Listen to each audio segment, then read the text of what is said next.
विद्यार्थी मित्रों, आमचे YouTube channel science and education corridor यामध्ये आपले सर्वांचे स्वागत। BEd CET 2023 या अनुषंगाने आपण व्हिडिओ पाहत आहोत। विद्यार्थी मित्रों, 24 ऑगस्ट 2022 म्हणजेच गेल्या वर्षी झालेली जी आपली BEd CETची प्रश्नपत्रिका आहे त्यातील निवडक प्रश्न याचा भाग 1 आज आपण पाहणार आहोत। तत्पूर्वी आपण जर आमच्या चॅनलवरती अजूनही नवीन असाल तर कृपया चॅनलला सबस्क्राईब करा व व्हिडिओ आवडल्यास नक्कीच लाईक करा। तर चला सुरू करूया आपली आजची प्रश्नावली। त्यातला प्रश्न क्रमांक 1। प्रश्न पहिला, महाराष्ट्राला लाभलेल्या अरबी समुद्र किनाऱ्याची लांबी किती आहे? म्हणजेच आपल्याला जी कोकण किनारपट्टी लाभलेली आहे विद्यार्थी मित्रों, तिची लांबी आपल्याला किलोमीटरमध्ये सांगायची आहे। Option 1 720 kilometre, 2 500 kilometre, 3 7200 kilometre, 4 600 kilometre. विद्यार्थी मित्रों, ऑप्शन 1 720 किलोमीटर एवढा समुद्र किनारा आपल्याला कोकण किनारपट्टीमध्ये लाभलेला आहे। ऑप्शन 1 हे आपलं करेक्ट उत्तर होय। प्रश्न दुसरा, महाराष्ट्राची उपराजधानी कोणती आहे? 1 नागपूर, 2 मुंबई, 3 नाशिक, 4 पुणे। विद्यार्थी मित्रों, ऑप्शन 1 नागपूर ही महाराष्ट्राची उपराजधानी होय। तसेच विद्यार्थी मित्रों, नागपूर जिल्ह्याला आपण संत्र्याचा जिल्हा असेही म्हणतो, ही गोष्ट आपण लक्षात ठेवावी।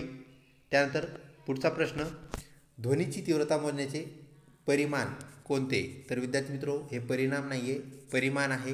तर परिमाण म्हणजेच काय? तर एकक, ज्याला आपण युनिट असं म्हणत असतो। तर विद्यार्थी मित्रों, ते एकक आहे। Option 1 decibel, 2 newton, 3 hertz, 4 dyne. तर विद्यार्थी मित्रों, ऑप्शन 1 डेसिबल हे त्याचं उत्तर होय।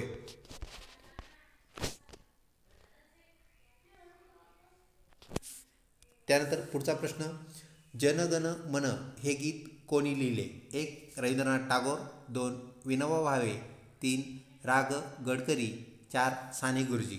विद्यार्थी मित्रों, जन गण मन हे गीत रवींद्रनाथ टागोर यांनी लिहिलेले आहे, हे आपणास माहीत आहे व ते आपल्या भारताचे म्हणजेच आपल्या देशाचे राष्ट्रगीत होय। त्यानंतर पुढचा प्रश्न, पीतक्रांती ही संज्ञा खालीलपैकी कोणत्या पिकाची संबंधित संज्ञा आहे?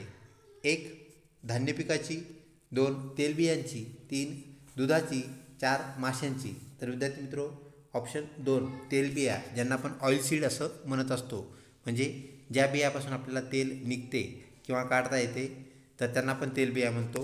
तर ऑप्शन 2 हे आपलं उत्तर आहे। तसेच विद्यार्थी मित्रों, धान्य पिकाशी निगडीत जी संज्ञा आहे ती आपल्या परिचयाची आहे, तिला आपण हरित क्रांती असं म्हणत असतो। तर विद्यार्थी मित्रों, दुधाची जी निगडीत संज्ञा आहे ती म्हणजेच श्वेत क्रांती। तर विद्यार्थी मित्रों, श्वेत म्हणजे पांढरा रंग, तर दुधाचा रंग पांढरा आहे हे आपणास माहीत आहे, त्यामुळे आपण त्याला श्वेत क्रांती असं म्हणतो। तर माशाशी निगडीत जो रंग आहे विद्यार्थी मित्रों तो निळा आहे, म्हणून आपण माशाशी निगडीत जी क्रांती आहे त्याचं उत्पादन वाढवण्याची जी क्रांती आहे तिला नील क्रांती असं आपण म्हणत असतो। ऑप्शन 2 तेलबिया पीत क्रांतीशी निगडीत संज्ञा होय। पुढे KYC या संक्षिप्त शब्दाचे संपूर्ण रूप सांगा। तर विद्यार्थी मित्रों, ह्या ॲब्रिव्हिएशनचा फुल फॉर्म सांगायचा आहे आपल्याला। 1 know your customer, 2 kind your casualty, 3 know your count आणि 4 नो युअर कॉप्स। कॉप्स म्हणजे सैनिक किंवा आर्मी। तर विद्यार्थी मित्रों, ऑप्शन 1 नो युअर कस्टमर ही KYCचे काय आहे पूर्ण रूप आहे, ही गोष्ट आपण लक्षात ठेवावी। जनरली विद्यार्थी मित्रों, ही संज्ञा जी आहे तर ती बँकांशी निगडीत आहे, म्हणजेच बँका आपल्या कस्टमरचं काय करत असतात, आयडेंटिफिकेशन करतात, ओळख पटवून घेतात, त्याला आपण नो युअर कस्टमर असं म्हणत असतो। तर ऑप्शन 1 हे आपलं करेक्ट उत्तर होय। पुढचा प्रश्न तोही बँकेशी निगडीत विचारण्यात आला होता। भारतीय रिझर्व्ह बँकेची स्थापना कधी झाली? वर्ष सांगायचं आहे। ऑप्शन 1 1935, 2 1953, 3 1960, 4 1885। विद्यार्थी मित्रों, ऑप्शन 1 1935 हे आपलं उत्तर होय। तर भारतीय रिझर्व्ह बँक म्हणजे ज्याला आपण reserve bank of India RBI असं म्हणतो, त्याची स्थापना ऑप्शन 1 1935ला झाली। त्यानंतर पुढचा प्रश्न विद्यार्थी मित्रों, दादासाहेब फाळके पुरस्कार कोणत्या क्षेत्रासाठी दिला जातो? 1 चित्रपट क्षेत्र, 2 कला क्षेत्र, 3 साहित्य, 4 क्रीडा। विद्यार्थी मित्रो, ऑप्शन 1 चित्रपट क्षेत्रासाठी उत्कृष्ट कामगिरी करणाऱ्या व्यक्तीस हा पुरस्कार दिला जातो. तर विद्यार्थी मित्रो, कला क्षेत्राशी निगडीत असणारा जो पुरस्कार आहे तो व्ही शांताराम. त्यानंतर साहित्याशी निगडीत असणारा ज्ञानपीठ पुरस्कार आपल्या परिचयाचा आहे विद्यार्थी मित्रो. तसेच क्रीडा क्षेत्राशी खेलरत्न, अर्जुन पुरस्कार, तसेच महाराष्ट्र शासनाकडून दिला जाणारा शिवछत्रपती क्रीडा पुरस्कार, अशा प्रकारचे पुरस्कार निगडीत आहेत. ही बाब आपण लक्षात ठेवावी. तसेच विद्यार्थी मित्रो, आंतरराष्ट्रीय पातळीवर ऑस्कर नावाचा पुरस्कार चित्रपटासाठी दिला जातो. ही बाब आपण लक्षात ठेवावी. त्यानंतर पुढचा प्रश्न, माझे सत्याचे प्रयोग हा ग्रंथ कोणाचा आहे? 1 महात्मा गांधी, 2 बाबा आमटे, 3 विनोबा भावे, 4 यापैकी नाही. विद्यार्थी मित्रो, ऑप्शन 1 महात्मा गांधी यांचे ते आत्मचरित्र होय. त्यानंतर पुढचा प्रश्न, लोणावळा व खंडाळा ही थंड हवेची ठिकाणे कोणत्या जिल्ह्यात आहेत? 1 पुणे जिल्ह्यात, 2 ठाणे जिल्ह्यात, 3 औरंगाबाद जिल्ह्यात, 4 यवतमाळ जिल्ह्यात. विद्यार्थी मित्रो, ऑप्शन 1 पुणे जिल्ह्यामध्ये आपल्याला लोणावळा व खंडाळा ही थंड हवेची ठिकाणे पाहायला मिळतात. तसेच विद्यार्थी मित्रो, औरंगाबाद जिल्ह्यामध्ये म्हैसमाळ व यवतमाळ जिल्ह्यामध्ये चिखलदरा ही थंड हवेची ठिकाणे आपल्याला महाराष्ट्रात पाहायला मिळतात. त्या अनुषंगाने आपण हे लक्षात ठेवणं क्रमपात आहे, गरजेचं आहे.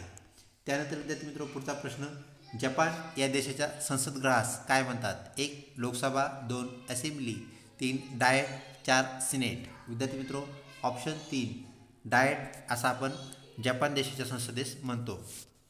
त्यानंतर पुढचा प्रश्न, बुद्धिबळात खेळाच्या सुरुवातीला कोण सर्वात जास्त संख्येने असतात? 1 घोडे, 2 हत्ती, 3 उंट, 4 प्यादे.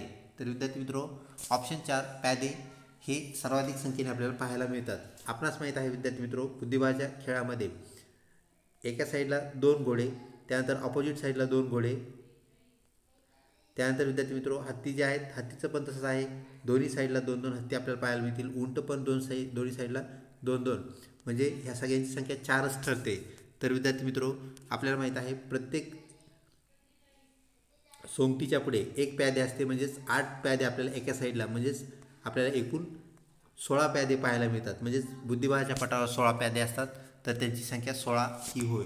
तर विद्यार्थी मित्रो, ऑप्शन 4 हे आपलं करेक्ट उत्तर आहे. तसेच विद्यार्थी मित्रो, या अनुषंगाने अजून एक बाब आपण लक्षात ठेवणं गरजेचे आहे. बुद्धिबळाच्या पटावरती 64 घरं असतात. ही गोष्ट आपण लक्षात ठेवा विद्यार्थी मित्रो. 8x8चं बुद्धिबळ पट आपल्याला पाहायला मिळते. तर 64 ही संख्या आपण त्या अनुषंगाने लक्षात ठेवावी. त्यानंतर गुलामगिरी हे पुस्तक कोणी लिहिले? 1 महात्मा गांधी, 2 बाबा आमटे, 3 विनोबा भावे, 4 महात्मा फुले. विद्यार्थी मित्रो, शेतकऱ्याचा असूड ज्यांनी लिहिलं त्यांनीच गुलामगिरी हेही पुस्तक लिहिलं, म्हणजेच महात्मा फुले हे त्याचं उत्तर होय. त्यानंतर पुढचा प्रश्न विद्यार्थी मित्रो, महाराष्ट्राच्या पूर्व सीमेला लागून कोणते राज्य आहे? 1 मध्य प्रदेश, 2 गुजरात, 3 छत्तीसगड, 4 गोवा. तर विद्यार्थी मित्रो, ऑप्शन 3 छत्तीसगड ह्याचं करेक्ट उत्तर होय. तर गडचिरोली जिल्ह्याला लागून असलेली सीमा जे राज्य आहे विद्यार्थी मित्रो, पूर्वेकडील राज्य महाराष्ट्राच्या, ते म्हणजेच छत्तीसगड हे होय. तर ऑप्शन 3 हे आपलं करेक्ट उत्तर आहे. त्यानंतर पुढचा प्रश्न, पोलिओ रोग शरीराच्या कोणत्या भागास इजा करतो? म्हणजेच पोलिओ हा आपल्या कोणत्या भागावर अटॅक करतो? 1 हाडावर अटॅक करतो, 2 डोळ्यावर अटॅक करतो, 3 मज्जासंस्थेवर आणि 4 मानेवर. विद्यार्थी मित्रो, ऑप्शन 3 मज्जासंस्था हे करेक्ट उत्तर होय. मज्जासंस्थेवर अटॅक केल्यामुळं आपल्या शरीराचा भाग पॅरेलाइज होतो. त्यामध्ये कधी पाय पॅरेलाइज होतात, कधी 1 पाय व 1 हात असंही पॅरेलाइज आपल्याला पाहायला मिळतं. त्याप्रमाणे ते परिणाम करतं, म्हणजेच मज्जासंस्थेवर अटॅक करणारा तो रोग होय.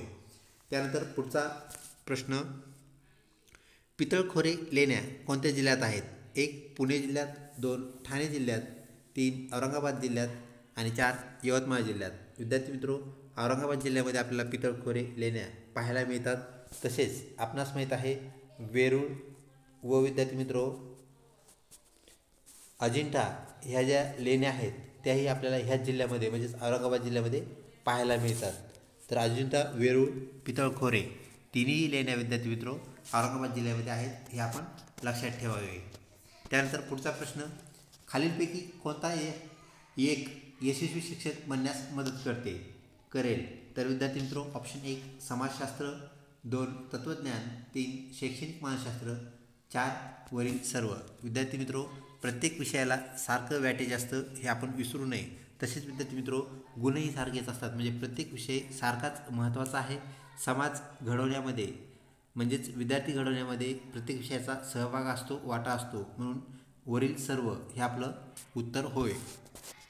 त्यानंतर पुढचा प्रश्न विद्यार्थी मित्रो, मूल्यांकन ज्याला आपण इव्हॅल्युएशन असं म्हणतो, इव्हॅल्युएशन कोणासाठी उपयुक्त आहे? 1 विद्यार्थ्यासाठी, 2 शिक्षकांसाठी, 3 मानवासाठी, 4 मुख्याध्यापकासाठी. तर विद्यार्थी मित्रो ऑप्शन 1 विद्यार्थ्यासाठी मूल्यांकन करणे हे क्रमपात असते, गरजेचे असते. ऑप्शन 1 हे आपलं करेक्ट उत्तर होय.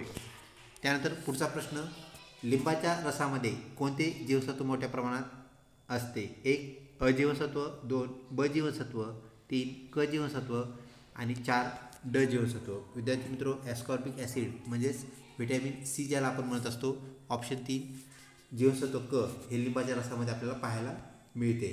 त्यानंतर विद्यार्थी मित्रो आजच्या प्रश्नामध्ये शेवटचा प्रश्न, शाळेत गैरहजर राहून पळून जाणे यामुळे होते का? तर विद्यार्थी मित्रो विद्यार्थी का पळून जातात किंवा शाळा मिस करतात असा हा प्रश्न आहे. 1 कुचकामी शिक्षक असल्यामुळे, 2 अभ्यासात रस नसल्यामुळे, 3 अध्यापनाची कमकुवत पद्धत असल्यामुळे आणि 4 हे सर्व किंवा वरील सर्व. विद्यार्थी मित्रो ह्यातली कुठलीही गोष्ट जर असेल तर विद्यार्थी शाळेत हजर राहण्यास काय होते, मज्जा, ते शाळेत हजर राहण्याचं टाळतात किंवा त्याला शाळा नकोशी वाटू शकते. ऑप्शन 4 वरील सर्व हे उत्तर होय. विद्यार्थी मित्रो व्हिडिओ आवडल्यास नक्कीच लाईक करा. तसेच 24 ऑगस्ट 2022 पुढील प्रश्नपत्रिका जी आहे विद्यार्थी मित्रो ती लवकरच अपलोड होईल.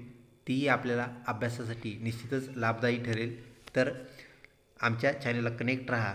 चॅनल अजूनही सबस्क्राईब केलं नसेल तर कृपया सबस्क्राईब करा. लवकरच भेटूया पुढच्या व्हिडिओमध्ये. तोपर्यंत धन्यवाद.